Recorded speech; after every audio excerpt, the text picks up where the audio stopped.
Thanks to the guys for having me. This is the second in a series, a three-part series around knowing your rights and kind of working out how we sort of build at community level, and sort of address some of the issues that we're facing, but also, talk about what's happening, but also talk about solutions and ways that we can work together to build communities. So, that we have ways to see what can be done, see how change can be brought about, see how we can mobilize the community, how we can build communities where community doesn't necessarily exist, and how we could sort of share and talk and connect sort of different people and players and groups who are working on the issues. Our first session, for those who may have been on it, or who those may have missed it, was very kind of direct and talking about what to do in situations where you're confronted with law enforcement, the authorities, and how to kind of deal with very in your face situations, what your rights are, what you should and shouldn't say.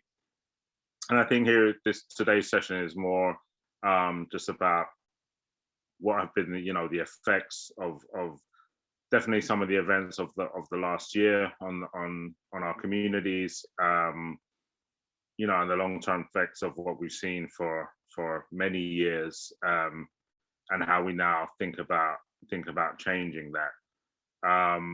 So this is an open forum for people to share their experiences, but I also want to give ideas about how we can channel and how we can connect. Speaking to folks, obviously, who are on the call who are from the US, I think we have often a quite sort of, separate entities who work on the same type of issue, but often don't connect enough because of how, often because of thoughts about how each entity might impact each other's work negatively without necessarily looking at how we could have a positive impact on what each of us is doing. So I want to also, have this space for us to speak, for people to ask questions if they have any, and to just think about what we can do and how we can build together. And that will take us hopefully into a third session where we will talk about different pathways to build yet further. So I think me myself, whilst I work as a frontline investigator, a mitigation specialist, and a cultural expert, mainly in the context of legal cases. So I'm brought onto cases to kind of do what I call is frontline investigation, in order to often, build narratives about my clients. But for me, my approach is one that is, not new, but not often used, where I get very deep into communities. And for me, that's where things always happen. That's where people always know what's happening. And those are the places that we kind of, have to get into.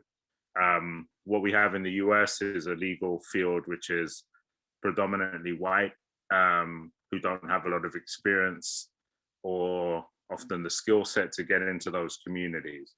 But that's where we really have to dig out the narratives for our cases. But whilst that's what I do now, I've had the experience of working with an organization here in London, where they had a very creative approach to legal casework, which connected other players such as the media, other organizations around the globe, other people of influence, in different areas like the fashion world, different things like that.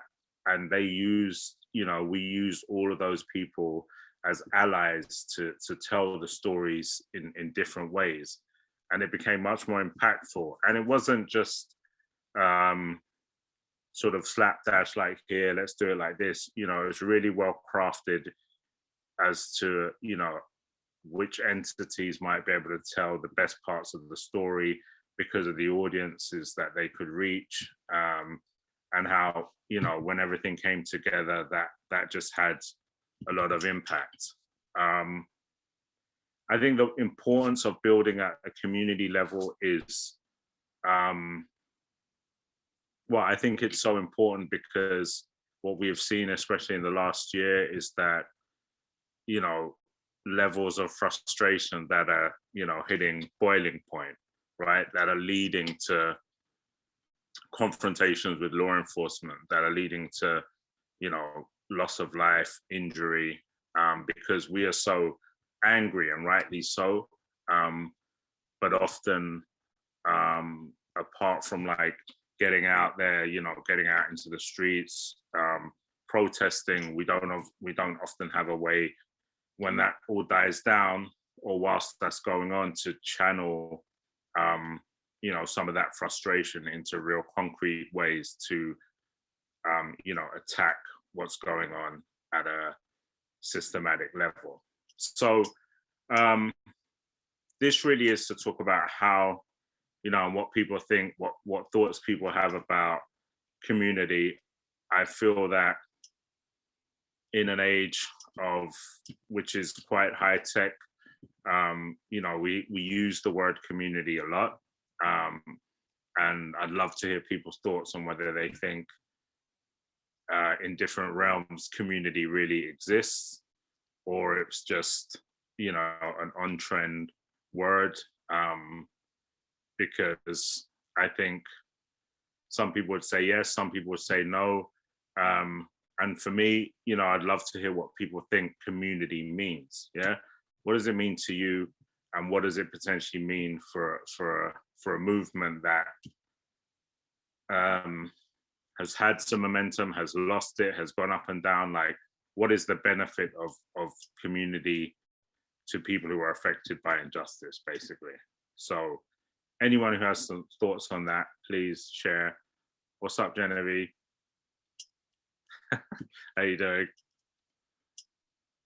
Pretty good. Happy to be here. I don't know. Should I introduce myself? I don't know. I'm just Yeah, new to the forum. So everyone who takes the mic should. And you guys should meet yeah. Genevieve. She's great. She's a great person to know as well. Oh, Everyone cool. is there. There's some other folks on too. Yeah, no, I'm happy to be here. My name is Genevieve Gold. I am based out of California right now in the Central Valley, but usually pre-pandemic, I'm based in Oakland.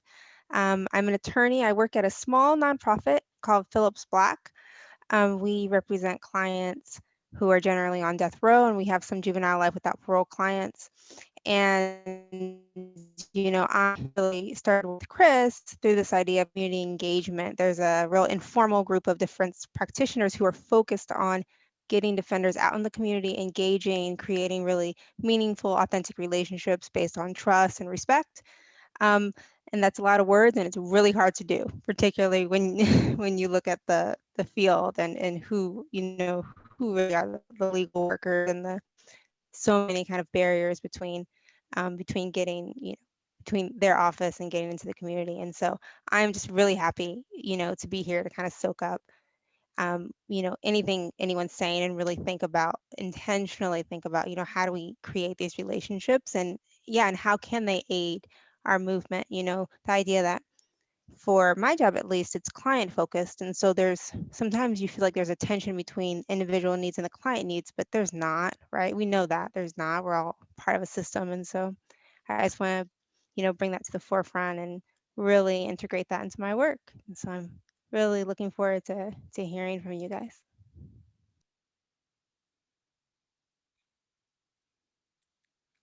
Yes.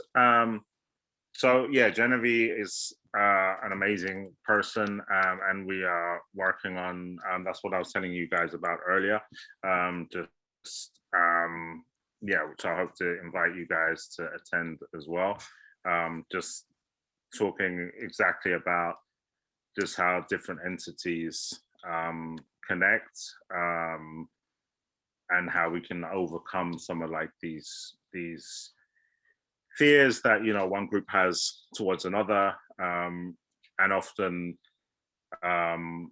the kind of one of the greatest divides is between like legal teams and some of the other either campaigning or organizing groups.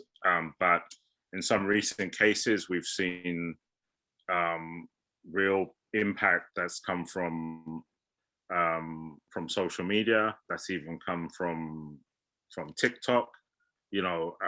Where people have been able to mobilize people and just get real, like I would still call that like grassroots, because that's people who are taking something, who are able to move information around, and to get people on board, like whether it's a repost, things like that, which are real powerful. And I think with some of that, there may be other resources that we have within all these entities that can take that sort of the rawness and the core of that to and package it up to to really push on the cases, because and often some of those folks are the people who see what's going on in kind of real time, but are able to act quickly. And I think we are in a very we are in a time where information moves very quickly, information is eaten up very quickly, but it doesn't necessarily mean that like we can't still get the story out, but whilst doing that. And I don't know if you guys have seen any of those campaigns through social media and through TikTok and other places. Samantha and Shanice, have you guys seen any of that? Which campaign? So there's a guy, it's Purvis Payne, a guy who's on death row, and who also has had a lot of like support from different celebrities who have spoken out about his case, and so that's a case of really like people power moving, and pushing, like, and again, it doesn't necessarily mean that like that sort of people power is going to necessarily change what is, a case which exists within the sort of legal realm, but it just pushes. And sometimes that's what we need to do, because, it's like the momentum that we had last year. It was like, but there came a point when it stopped, when we were like, we kept pushing, and you could feel like maybe if we keep pushing, that's when we're going to get that systematic change. That's really gonna make a difference. I want to say big up to Dean as well. He's a fellow Londoner, but has done also amazing stuff through unorthodox ways, I think, and using kind of media and popular culture to think about issues and stuff like that. Dean, do you want to say anything? He doesn't, but he will. Hi all. I'm actually not a public speaker, but thank you, Chris. I agree. Just a couple of thoughts though. The idea of community and the internet, because the internet is a blessing and a curse. We really do have to look at slowing things down and actually thinking about them before reacting to them. And the other thing is just thinking about, in high profile cases, this is where we fail as a community, in the sense that, what happens normally on high profile cases, that they're able to slow down the process, the legal process, and waiting it out so it actually comes out of the public domain, and then things slide through. So there are a couple of things here whereby social media actually speeds up the actual issue, and people, if they start off by saying someone's guilty, it usually it's trial by press or trial by media. And that's really difficult to change because perception is the truth. So just a couple of thoughts to think about. Yeah, and I think that's a really good point. And I think this is, you know, this is why I think it you know, some of it needs careful planning, and the sort of connecting of different groups, you know, should be done really well, because this is, you know, historically, this is what, you know, especially in high profile cases in the US, this is what the fear has been, you know, where cases are, or do contain, you know, what we often refer to as really bad facts, as to, you know, the nature of what's taken place. Often the view from the legal team's perspective is like, let's not put anything out there that is gonna, you know, fuel any kind of, you know, anger against the client, that potentially will spread to the community. So let's just, you know, kind of have a blanket just silence, about it, apart from often, you know, whatever hearings may be taking place at court, where, you know, reporters, you know, address legal teams as they're going into the courthouse and get a statement, or a quick, you know, a quick couple of lines and stuff like that. We don't necessarily, you know, develop any large or in-depth sort of media pieces. And often that only really happens, especially in cases like such as death row cases and things like that, you know, when it's really down to the wire. And now we're thinking to ourselves, the only, you know, let's use the media now because it might be the only way that we could, you know, we could change something. But at the same time, what happens within the legal case is that you have people like myself and others who are working very hard to develop a narrative and change the narrative within the case. And often that in itself is incredibly compelling. But unless we have really strong, trusted media and community partners, we don't necessarily share that, you know, because we can't quite work out how the narrative, you know, is going to work on different levels. And I think that's difficult in the sense that, you know, if a case has started, if you're not there at the very beginning, it's really difficult to control the narrative. And that's the hard part, is that I think what we need to do is make sure that all companies actually have some kind of community or activist group that is there and on board, so you can react instantly. Because that first message that goes into the marketplace is usually the one that certainly holds for quite a long time.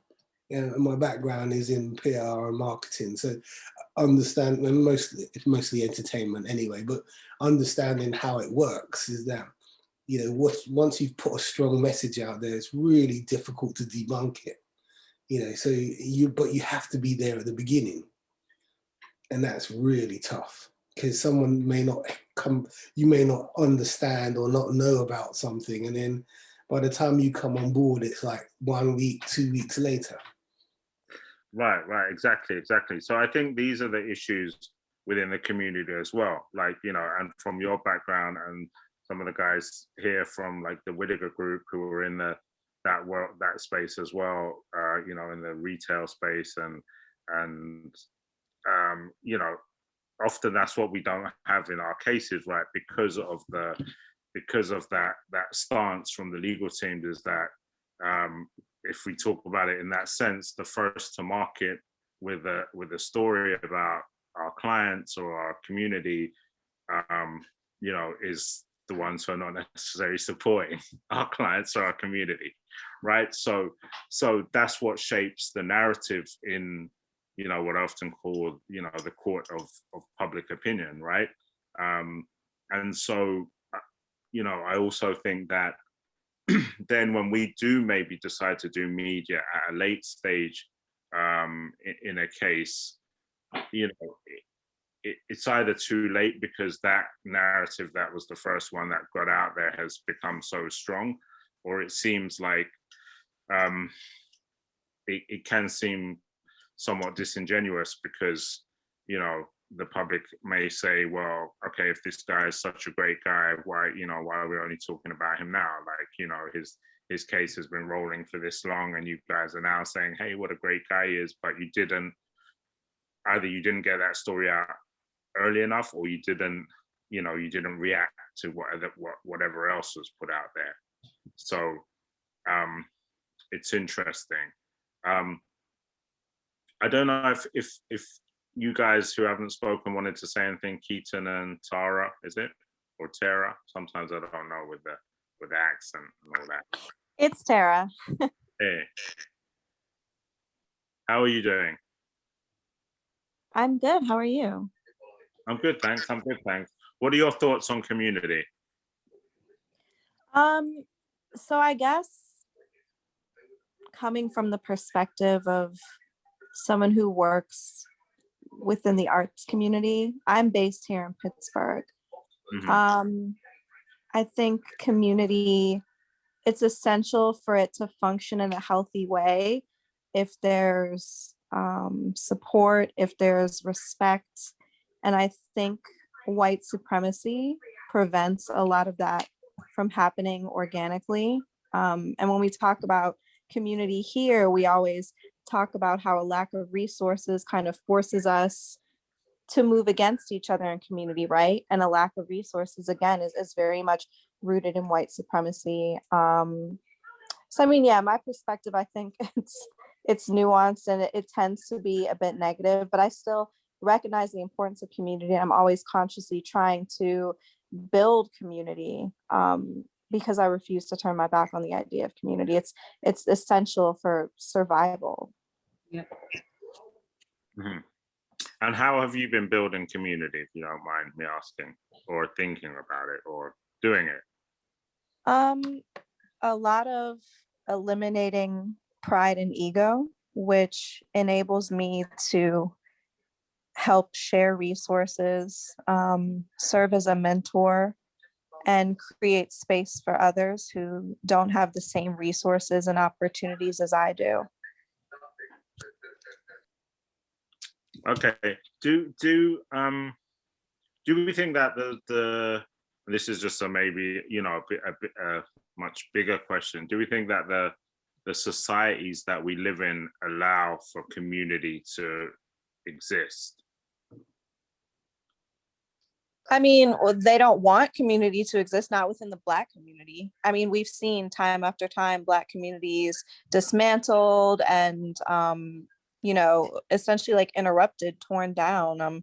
So I think there's this idea in society that like they don't want Black communities to survive. And I don't mean communities as a place of dwelling. I mean, the communities we build ourselves have not been enabled to survive and thrive. So yeah, I think a lot of what goes on in society does attempt to prevent that and get in the way of that. And do we think that the kind of what role can, you know, in these issues that are connected to social justice or injustice, like, you know, what role can other areas play, or the other people from different groups, such as the arts, or like you guys, fashion, like what, you know, how can you guys impact, say, what might be being done by community groups or lawyers or attorneys? How does that, how can we envision that all working together, you know, when things are, you know, when the world is so different in some ways? I mean, that's a heavy question. But I think all of these things are somewhat aligned. And ultimately, you know, racism and white supremacy are social justice issues. And white supremacy permeates everything from, you know, fashion to art